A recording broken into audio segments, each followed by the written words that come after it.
Welcome to Games and Breakfast. My name is Alex, and this morning we've got Assault Android Cactus, one of my favorite games. Alright, so in Assault Android Cactus, as you can see, we have a character named Cactus. There's a few others as well.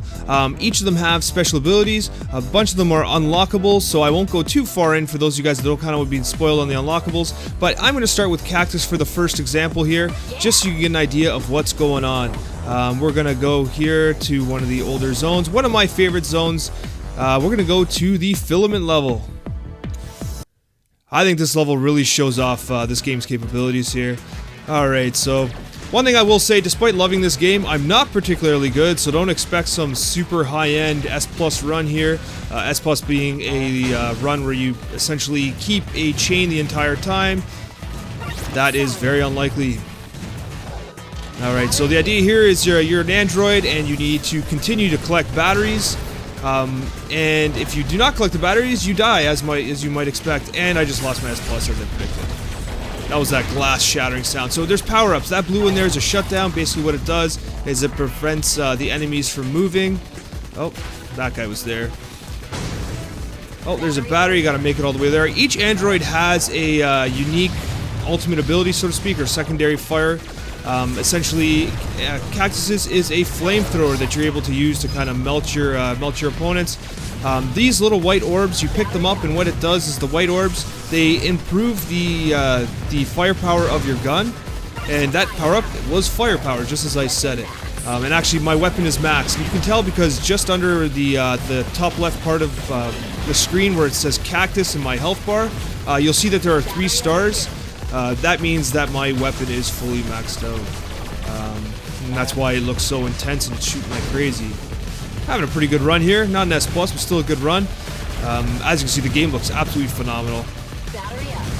And I also like it because there's a lot of smart features built into the game. Like, for instance, you know the enemy's health based on the color of the lights on them. As you damage them, the lights go red.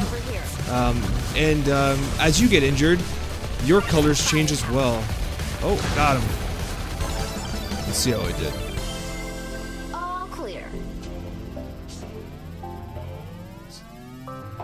Alright, an A. Not bad, not bad. So what I'm going to do is I'm actually going to step back for a sec simply because I want to try a new character. I'm actually going to try Lemon here. She has a spread shot with rocket launcher, and that's because that works really well in the level I want to showcase for you next. This is called Hive. Also one of the levels that I like. Now the reason why I'm picking Holly is because, as you'll see in a few seconds here, the kind of combat scenario here changes very rapidly. You're gonna see a lot of flying kind of enemies. Ah, here they come. They're starting.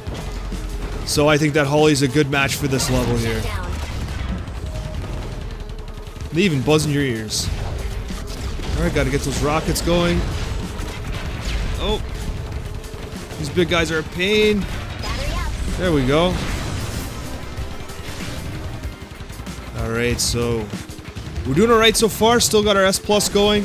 Haven't been able to power up my gun quite yet, but we're working on it. Oh, and I'm dead. There goes the S+. That's okay. I had hopes, high hopes, but they have been squandered. This game is also local multiplayer, so you can play with up to 4 of your friends. It is quite the experience. Oh, here we go. This is what I was talking about. This is why we wanted Holly. Get that spread fire out.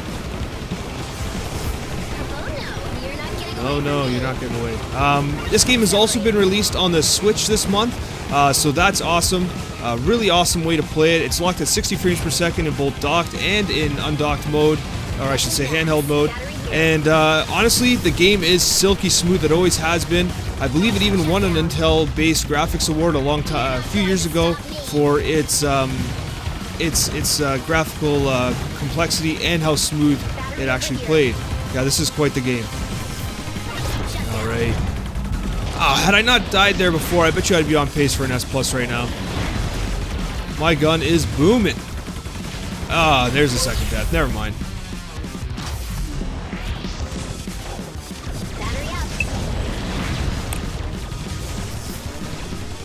We're almost there, we're almost there. Get a nice shutdown.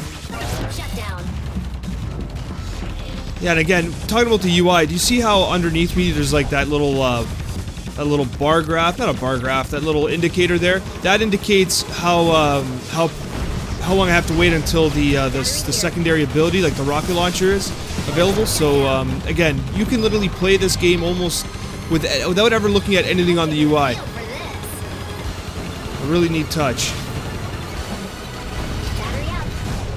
Alright, there's a battery. Oh, I want that firepower, even though the level's almost done. There we go. Alright, how did I do? Not as good as I was hoping, but... Alright, who's next? I could have done better than that. Anyhow, that is Assault Android Cactus. There are numerous levels, and I'll just show you a couple things as well. There's also the Infinity Drive, which allows you to basically play like an infinite course for as long as you can.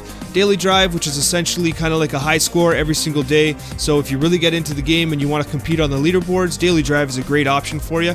Boss Rush is exactly what you think it is. It's bosses, and you fight bosses. The game actually has a lot of interesting bosses. The end boss is actually one of my favorite in a long time, so there's a lot to enjoy in this package here, especially for the cost. And that is Assault Android Cactus. Check it out in the links below. Steam Store, Nintendo, PlayStation, Xbox. It's available almost everywhere. You'll find the links below. And I hope you have yourself an absolutely wonderful day.